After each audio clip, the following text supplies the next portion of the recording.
The island of Sodor is surrounded by beautiful blue sea.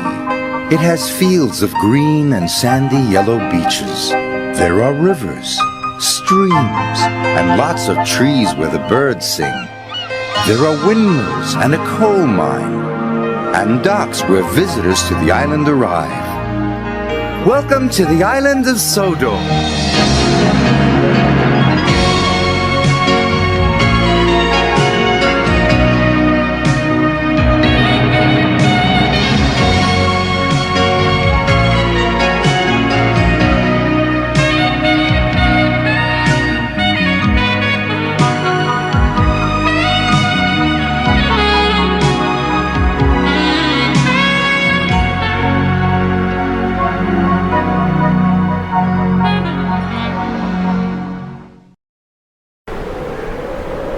One winter's night when the cold wind blew, the engines found it hard to sleep.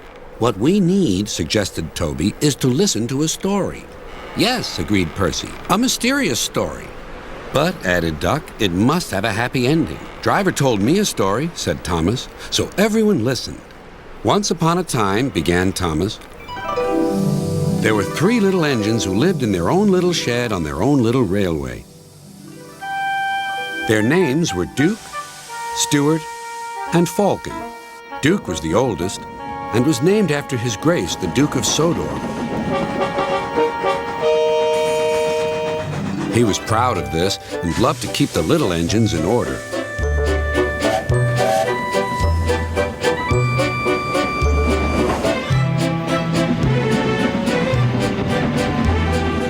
Whenever they did anything the Duke thought wrong, he would say, "That would never suit His Grace."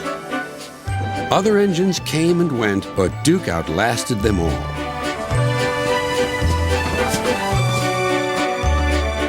Stuart and Falcon used to call him Grandpuff.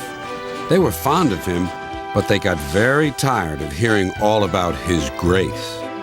Sometimes they would tease him and chant, "Engines come and engines go. Grandpuff goes on forever."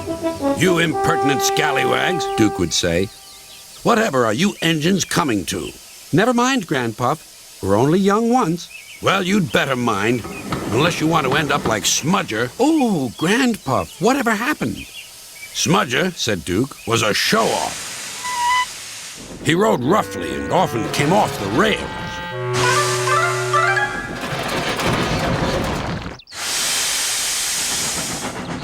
I warned him to be careful, but he took no notice." "Listen, Dookie," he snarled. "Who worries about a few spills?" "We do here," I said, but Smudger just laughed. Until one day, manager said he was going to make him useful at last.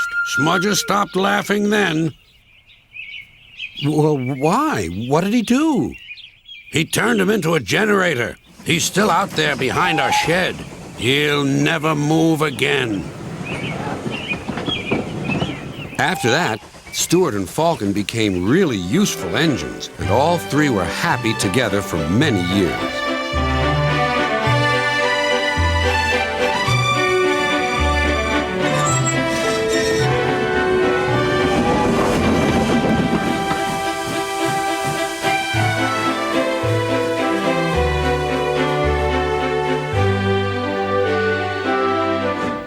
Then hard times came. The mines in the hills closed, and the railway was closed too. People came to buy the engines. "We'll take Stuart and Falcon." No one wanted Duke. They thought him too old. "Cheer up, Grandpuff," called Stuart. "We'll find you a nice railway, and then you can come and keep us in order." They tried to be brave and cheerful, but no one really thought their dreams would come true. Duke's driver and fireman oiled and greased him one last time. They sheeted him snugly and said goodbye. Then they had to go away and find work. Duke was alone. "Oh well," he sighed, "I'll go to sleep. It'll help to pass the time."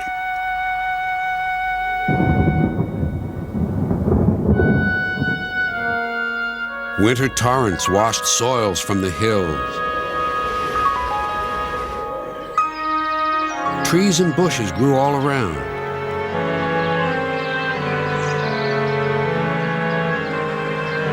You wouldn't have known a shed was there, let alone a little engine asleep inside. "That's not a happy ending," cried Percy. "Ah," murmured Thomas, "there will be one, but that'll have to wait until next time."